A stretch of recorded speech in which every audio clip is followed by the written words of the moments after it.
welcome back to the 6 o'clock show. Now, in the world of social media, our next guests are shining stars who've joined forces to demystify the influencer industry. Yes, indeed. Now, they haven't always seen eye to eye, powwow, right? Miriam Mullins and Lauren Whelan join us now to tell us how their feud turned into a friendship. All right, give it up for Miriam and Lauren. Hi, guys. Hey. It's great to have both of you on the couch. Now, for anyone that doesn't know, I know you two a little bit, but I was shocked, horrified to learn that you two started out having a bit of beef online, a bit of a feud. So tell us how this friendship came about.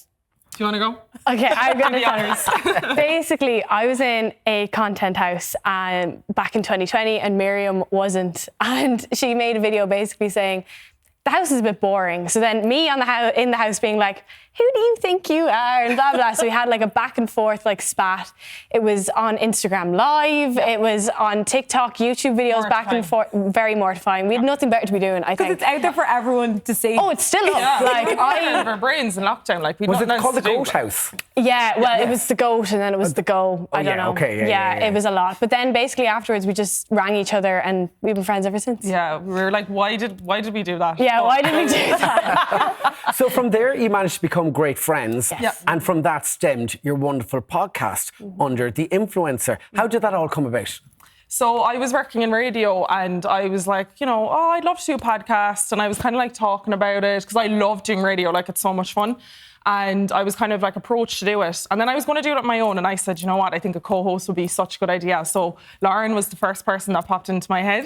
And I actually thought she'd say no. Like, when I texted her, I was like, she's definitely going to refuse this, like 100%. And why did you think that?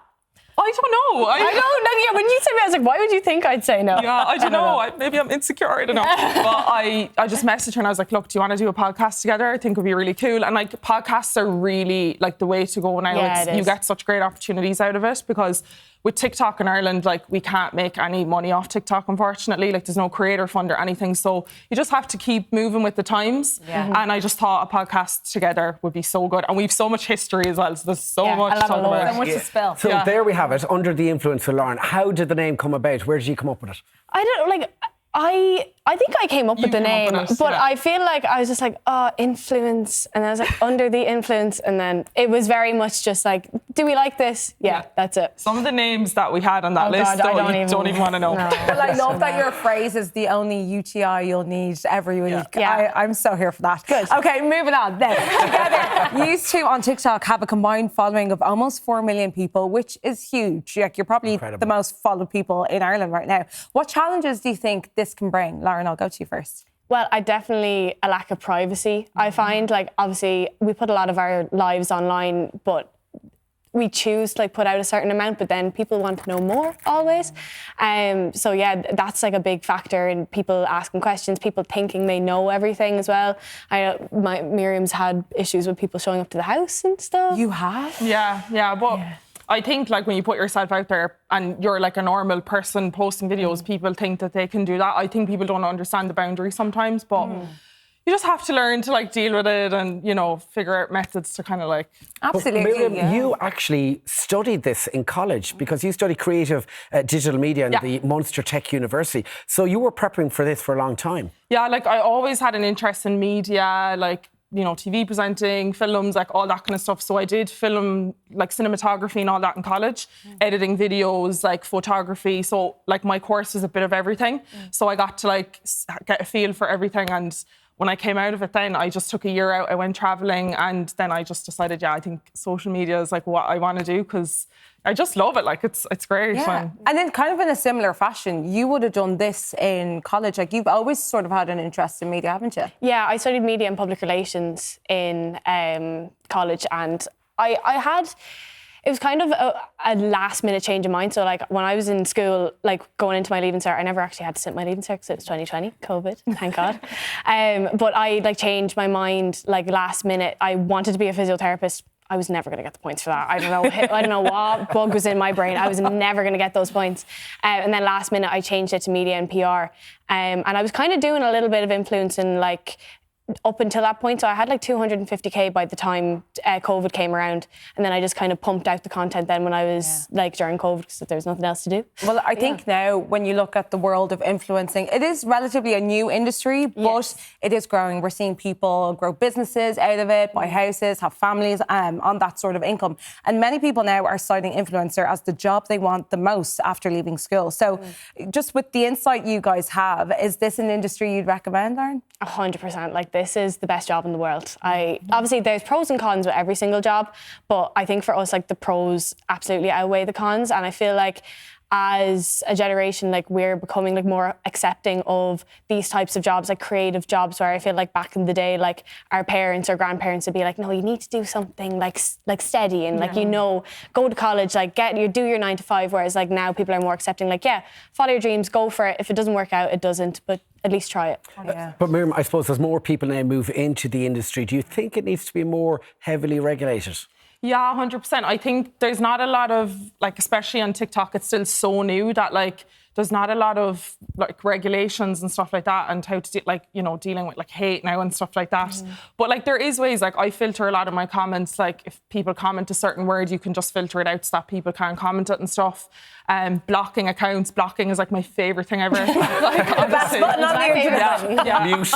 I decided, never mind. And, like, it's just protecting yourself, really. But you kind of just learn that as you go along, to be honest. And Miriam, you had a little bit of backlash 2 weeks ago now, following the All-Ireland hurling final. You got a ticket. I got a ticket. And I know you're a big fan of the GAA. You're a GAA woman yourself. Yeah. I mean, what did you make of it all?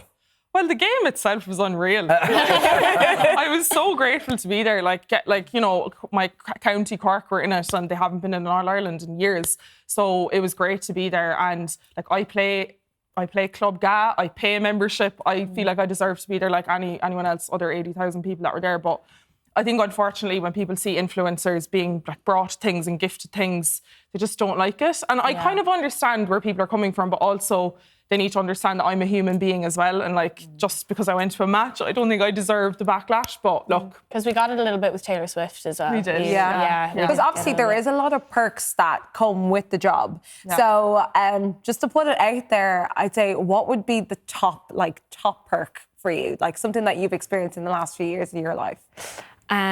Paris Fashion Week. That was myself and Miriam went to Paris Fashion Week last October. Yeah. And Kendall Jenner was walking, and it was under the Eiffel Tower. It was like one of the most incredible things I think I've been to. We're in the wrong gig.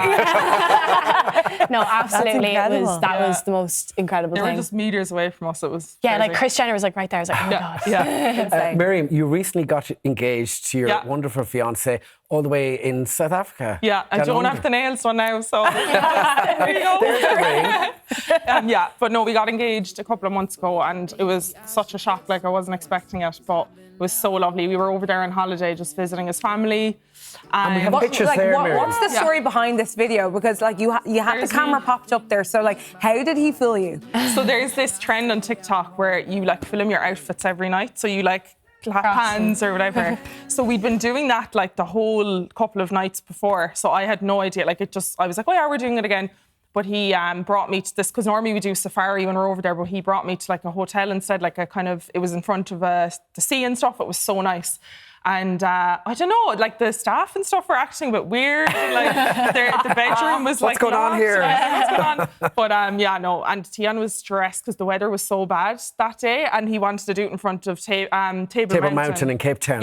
Yeah. So it didn't happen. It was covered in fog. Exactly. Sorry about that. Listen, you got the ring, girl. Yeah, you got the ring. Exactly. Anyway, the ladies will be back with us in the kitchen later on, because up next, Serena Bellissimo joins us with her top picks of your weekend watch. We're back after this quick break.